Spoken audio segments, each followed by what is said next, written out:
एक सवाल सोचो, अगर तुम्हें एक ऐसे दुश्मन से लड़ना हो जो तुम्हारे दिमाग को पढ़ सकता है, जो तुम्हारे हर थॉट को, हर प्लान को, हर स्ट्रैटेजी को रियल टाइम में जान सकता है, जो तुम्हारी हर मूव को तुम सोचने से पहले ऑलरेडी काउंटर कर चुका होता है, तो तुम क्या करोगे?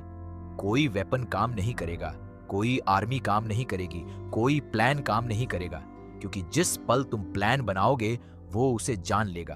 तो बताओ क्या करोगे? एक इंसान था जिसने इसका जवाब खोजा, और उस जवाब की कीमत इतनी भारी थी कि सुनकर तुम्हारी सांसें रुक जाएंगी। उसने अपनी सारी यादें, अपना पूरा पास्ट, अपनी आइडेंटिटी, अपना नाम, सब कुछ मिटा दिया, सिर्फ एक मॉन्स्टर को हराने के लिए। यह कहानी है जायद की, दुनिया के सबसे बड़े जीनियस की, जिसने अपनी सबसे बड़ी ताकत को अपना सबसे बड़ा वेपन बना लिया, और वो ताकत थी उसका खुद का दिमाग। बैठो, सांस लो और सुनो, क्योंकि यह कहानी सिर्फ एक बैटल की नहीं है। यह कहानी है इस बारे में कि तुम कितना सैक्रिफाइस कर सकते हो उसके लिए जो तुम्हें सबसे ज्यादा मैटर करता है। पहले उस दुनिया को समझो, एरेवन, एक ऐसी दुनिया जहां इंसान और मॉन्स्टर्स साथ रहते थे। कुछ मॉन्स्टर्स पीसफुल थे, कुछ डेंजरस, लेकिन हजारों सालों में एक बैलेंस था। मॉन्स्टर्स और ह्यूमंस एक अनरिटन अग्रीमेंट में अपनी अपनी बाउंड्रीज में रहते थे। यह बैलेंस एरेवन की सबसे बड़ी स्ट्रेंथ थी। और फिर वो आया, उसका नाम था वायल, गॉड लेवल मॉन्स्टर, एक ऐसा बीइंग जो इस दुनिया का नहीं था, जो कहीं और से आया था, जिसकी पावर इस दुनिया के किसी भी स्केल पर मेजर नहीं होती थी। वायल की एक एबिलिटी थी जो उसे ट्रूली अनस्टॉपेबल बनाती थी। वो किसी भी सेंटिएंट बीइंग के माइंड को डायरेक्टली रीड कर सकता था, रियल टाइम में। तुम्हारे सोचने से पहले वो जान जाता था। आर्मीज ने कोशिश की, जनरल्स ने स्ट्रैटेजीज बनाई, वेल हर बार उनसे एक स्टेप आगे था, क्योंकि स्ट्रैटेजी बनाने के लिए सोचना पड़ता है। और जब भी कोई सोचता था, वेल उसे पहले से जानता था। 3 साल में वेल ने एरेवान के आधे हिस्से को तबाह कर दिया। लोग मर रहे थे, शहर जल रहे थे, उम्मीद खत्म हो रही थी। और तब एरेवान की काउंसिल ने एक इंसान को बुलाया, जायद, 27 साल का, मीडियम हाइट, पतला, बिखरे हुए बाल, जो देखो तो एक ऑर्डिनरी इंसान, लेकिन जो जानते थे वो जानते थे। जायद एरेवान का सबसे बड़ा माइंड था। वो किसी भी प्रॉब्लम को ऐसे एंगल से देखता था जो कोई और सोच भी नहीं सकता था। उसकी मेमोरी फोटोग्राफिक थी। उसने जो एक बार देखा, पढ़ा, सुना, वो हमेशा के लिए उसके पास था। उसका पैटर्न रिकॉग्निशन इतना शार्प था कि वो किसी भी सिस्टम को उसके फर्स्ट प्रिंसिपल से कंप्लीटली डीकंस्ट्रक्ट कर सकता था। काउंसिल ने उससे एक ही सवाल पूछा, वायल को कैसे हराएंगे? जायद ने कहा, मुझे सोचने का टाइम दो। काउंसिल ने कहा, कितना? जायद ने कहा, 7 दिन। 7 दिनों में जायद ने कुछ नहीं खाया, बहुत कम सोया। वो बस वायल के बारे में जो भी इंफॉर्मेशन अवेलेबल थी उसे प्रोसेस करता रहा। वायल की every move, every pattern, every attack, हर बैटल जो वायल ने फाइट की, हर स्ट्रैटेजी जो उसने काउंटर की। और 7वें दिन जायद ने काउंसिल को बुलाया। उसके चेहरे पर एक एक्सप्रेशन था जो काउंसिल ने पहले कभी किसी के चेहरे पर नहीं देखा था, कुछ जो होप और ग्रीफ के बीच था। जायद ने कहा, मुझे पता चल गया वायल को कैसे हराना है। काउंसिल ने कहा, बताओ। जायद ने कहा, उसे हराने के लिए एक ऐसा ओपोनेंट चाहिए जिसका माइंड वायल रीड नहीं कर सके। काउंसिल ने कहा, यह इम्पॉसिबल है, वायल हर माइंड पढ़ सकता है। जैद ने कहा, हाँ, लेकिन वो सिर्फ वो पढ़ सकता है जो ऑलरेडी एग्जिस्ट करता है। अगर कोई माइंड कंप्लीटली ब्लैंक हो, कोई मेमोरी नहीं, कोई नॉलेज नहीं, कोई आइडेंटिटी नहीं, तो वायल क्या पढ़ेगा? काउंसिल में साइलेंस था। जायद ने कंटिन्यू किया, मेरा प्लान है अपनी सारी मेमोरीज इरेज करना, सब कुछ, हर याद, हर नॉलेज, हर आइडेंटिटी, एक ब्लैंक स्लेट बनना, और उस ब्लैंक स्लेट में सिर्फ एक चीज प्रोग्राम करना, एक सिंगल इंस्टिंक्ट जो वायल को डिफीट करने के लिए काफी हो, लेकिन वो इंस्टिंक्ट मुझे अभी फिगर आउट करनी है इससे पहले कि मैं सब कुछ मिटाऊं। काउंसिल का एक मेंबर खड़ा हुआ। उसने कहा, ज़ैद, अगर तुम यह करते हो तो तुम नहीं रहोगे।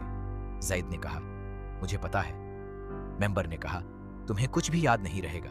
तुम्हारी लाइफ, तुम्हारे लोग, तुम्हारी अचीवमेंट्स, सब जाएगा। ज़ैद ने कहा, मुझे पता है। मेंबर ने पूछा, और तुम फिर भी यह करोगे? ज़ैद ने एक पल रुककर विंडो की तरफ देखा। बाहर जलता हुआ शहर था। उसने कहा, उनके पास कोई चॉइस नहीं है, मेरे पास है। लेकिन इससे पहले कि हम आगे बढ़ें, तुम्हें ज़ैद को और जानना होगा, क्योंकि जो इंसान अपनी सारी यादें मिटाने का डिसाइड करे, उसे जाने बिना इस डिसीजन का वेट तुम फील नहीं कर सकते। ज़ैद एक ऑर्फन था। 5 साल की उम्र में उसके पेरेंट्स एक मॉन्स्टर अटैक में गए थे। उसे एक स्मॉल टाउन में एक ओल्ड लाइब्रेरियन ने, मायरा ने, पाला था। मायरा एक बूढ़ी जेंटल औरत जिसने ज़ैद को किताबें दी, नॉलेज दी। उसने कहा था, ज़ैद, तुम्हारा दिमाग ही तुम्हारा घर है, इसे कभी खाली मत होने देना। वो मेमोरी, उस बूढ़ी औरत की आवाज, वो मोमेंट ज़ैद के लिए सबसे प्रेशियस था, और वो उस मेमोरी को मिटाने जा रहा था। ज़ैद की एक फ्रेंड थी, सेरा, बचपन से एकेडमी में साथ पढ़े थे। वो उसे बेटर देन एनीवन जानती थी। ज़ैद के सारे क्वर्क्स, सारी हैबिट्स, सारे जोक्स, वो हंसी जो ज़ैद सिर्फ तब हंसता था जब जेन्युइनली कुछ फनी लगता था, वो फ्राउन जो वो करता था जब कोई प्रॉब्लम उसे इंटरेस्ट करती थी, वो आदत जब वो एक्साइटेड होता था तो तेज चलने लगता था। सेरा को यह सब ज़ैद के डिसीजन के बाद पता चला। वो उसके पास आई। उसने कहा, ज़ैद, तुम ये नहीं कर सकते। ज़ैद ने कहा, मुझे करना है। सेरा ने कहा, तुम्हें कुछ याद नहीं रहेगा। ज़ैद ने कहा, हाँ। सेरा ने कहा, मैं भी नहीं। ज़ैद 1 सेकंड के लिए रुक गया। फिर उसने कहा, सेरा, अगर तुम्हें लगे कि मैं मेमोरी के बिना अच्छा नहीं रहूंगा तो उस वर्जन को भी लव करना। सेरा की आंखें भर आईं। उसने कुछ नहीं कहा। उसने बस ज़ैद को देखा और ज़ैद ने उसे देखा। एक ऐसे लम्हे में जहां वर्ड्स की कोई जरूरत नहीं थी। लेकिन ज़ैद का प्लान सिर्फ यादें मिटाना नहीं था, यह उससे कहीं ज्यादा कॉम्प्लेक्स था। वायल को पढ़ते पढ़ते ज़ैद ने एक पैटर्न डिस्कवर किया था। वायल माइंड पढ़ सकता था, लेकिन वो सिर्फ कॉन्शियस थॉट्स पढ़ सकता था। Deep instincts, muscle memory, subconscious responses, वो उसकी रीच से बाहर थे। यानी अगर ज़ैद अपनी कॉन्शियस माइंड को कंप्लीटली ब्लैंक कर दे, लेकिन उसके सबकॉन्शियस में एक स्पेसिफिक रिस्पॉन्स प्रोग्राम कर दे, तो वायल वो रिस्पॉन्स कभी एंटिसिपेट नहीं कर पाएगा, क्योंकि वो रिस्पॉन्स उस जगह से आएगा जहां वायल की एक्सेस नहीं है। ये थियोरी ब्रिलियंट थी, लेकिन इसमें एक मैसिव प्रॉब्लम थी। सबकॉन्शियस में कोई भी चीज डिलिबरेटली प्रोग्राम करने के लिए उसे पहले कॉन्शियसली परफेक्टली अंडरस्टैंड करना होता है। यानी ज़ैद को पहले वेल को डिफीट करने का एकदम परफेक्ट मेथड कॉन्शियसली डिजाइन करना था। हर स्टेप, हर कंटिंजेंसी, हर पॉसिबल सिनेरियो, एंड देन उस मेथड को इतनी डेप्थ तक इंटरनलाइज करना था कि वो उसके सबकॉन्शियस का हिस्सा बन जाए, और फिर कॉन्शियस माइंड, यानी वो सब कुछ जो ज़ैद को ज़ैद बनाता था, वो सब मिटा देना था। ज़ैद ने उस मेथड को डिजाइन करने में 3 और हफ्ते लगाए। नींद नहीं, आराम नहीं, बस कैलकुलेशंस, सिमुलेशंस, सिनारियोस। वो वेल के हर पॉसिबल मूव को अपने हेड में सिमुलेट करता और उसका काउंटर अपने सबकॉन्शियस में एम्बेड करता जाता। यह प्रोसेस इतना इंटेंस था, इतना एग्जॉस्टिंग था कि ज़ैद के नोज से कई बार ब्लड आया। उसकी आंखें हमेशा रेड रहती थीं। उसके हाथ कभी कभी इतना कांपते थे कि वो कुछ होल्ड नहीं कर पाता था। सेरा उसके लिए खाना लाती, वो खाना ठंडा हो जाता। वो काम में इतना डूबा था। एक रात सेरा ने उसके सामने बैठकर कहा, ज़ैद रुको। ज़ैद ने ऊपर देखा, वो एक्सॉस्टेड था। सेरा ने कहा, एक सवाल। ज़ैद ने कहा, पूछो, सेरा ने कहा। क्या तुम्हें डर नहीं लगता? जैद ने कहा। किस चीज से? सेरा ने कहा। इसके बाद तुम खुद से मिलोगे और वो तुम नहीं होंगे। जायद ने एक सेकंड सोचा, फिर बोला, सेरा, तुम जानती हो मुझे क्या डर लगता है? सेरा ने कहा। क्या? जायद ने कहा, यह सोचना कि अगर मैंने यह नहीं किया और वायल जीत गया तो जो लोग आज जिंदा हैं वो नहीं रहेंगे, और वो लोग, वो फ्यूचर, वो पॉसिबिलिटीज उससे ज्यादा इंपॉर्टेंट हैं मेरी किसी भी मेमोरी से। सेरा ने उसे देखा और उसे रियलाइज हुआ यही जायद था, यही उसकी ग्रेटनेस थी। वो दुनिया को खुद से पहले रखता था, हमेशा। तीसरे हफ्ते के आखिर में जायद ने कहा, रेडी हूं। काउंसिल फिर इकट्ठी हुई। जायद ने उन्हें पूरा मेथड एक्सप्लेन किया, वो मेथड जो उसने अपने सबकॉन्शियस में एम्बेड किया था, एक very specific sequence of actions जो वायल के अगेंस्ट वर्क करेगी। लेकिन यह मेथड किसी को कॉन्शियसली पता नहीं चलनी चाहिए थी, क्योंकि अगर किसी को पता हो और वायल उस किसी का माइंड पढ़े तो प्लान फेल। इसलिए जायद ने मेथड एक एन्क्रिप्टेड फॉर्म में एक स्पेशल क्रिस्टल में स्टोर किया। वो क्रिस्टल एक वॉल्ट में बंद कर दिया गया। जायद के मेमोरी इरेज होने के बाद वो क्रिस्टल किसी को नहीं मिलनी थी, क्योंकि वो मेथड जायद के सबकॉन्शियस में थी और उसे वो इंस्टिंक्टिवली एग्जीक्यूट करेगा, बिना सोचे, बिना प्लान किए, बिना नोइंग। काउंसिल ने पूछा, बट क्या गारंटी है कि यह काम करेगा? जायद ने कहा, कोई गारंटी नहीं। काउंसिल ने कहा, तो फिर? जायद ने कहा, वायल के खिलाफ कोई गारंटीड प्लान एग्जिस्ट नहीं करता। यह बेस्ट पॉसिबल अटेम्प्ट है, और बेस्ट पॉसिबल अटेम्प्ट वो करता है जो अपना सब कुछ स्टेक पर लगाता है। मैं अपना सब कुछ स्टेक पर लगा रहा हूं। काउंसिल चुप रही, कोई और जवाब नहीं था। मेमोरी इरेज का डे आया। एरेवान के टॉप न्यूरोलॉजिस्ट, स्पेशल इक्विपमेंट। जायद एक चेयर पर बैठा था, सेरा उसके सामने। प्रोसेस शुरू होने से पहले जैद ने सेरा से कहा, एक आखिरी बात। सेरा ने कहा, बोलो। जैद ने कहा, जो भी बनूंगा इसके बाद उसे जज मत करना। वो मैं नहीं होऊंगा, बट उसके अंदर कुछ होगा जो हमेशा से था, कुछ ऐसा जिसे मेमोरीज नहीं बनाती, एक्सपीरियंस नहीं बनाता, जो सिंपली होता है। सेरा ने पूछा, क्या? जैद ने कहा, जो सही है उसकी तरफ खींचना। सेरा की आंखें भर आईं। जैद ने कहा, रो मत। सेरा ने कहा, तुम मुझे यह नहीं कह सकते। जैद हंसा, एक जेन्युइन वार्म हंसी जो शायद उसकी आखिरी थी। प्रोसेस शुरू हुई। जैद ने आंखें बंद की और धीरे धीरे वो सब जो जैद को जैद बनाता था जाने लगा। मेरा की आवाज, पहली बार लाइब्रेरी में जाना, पहली प्रॉब्लम जो उसने सॉल्व की, सेरा के साथ पहली बार लाफिंग, काउंसिल के सामने खड़े होने का डर, 3 हफ्ते की एग्जॉस्शन, 3 हफ्ते का वर्क, जलते हुए शहर को विंडो से देखना। वो डिसीजन मेरे पास वो डिसीजन मेरे पास चॉइस है। सब एक एक करके चला गया।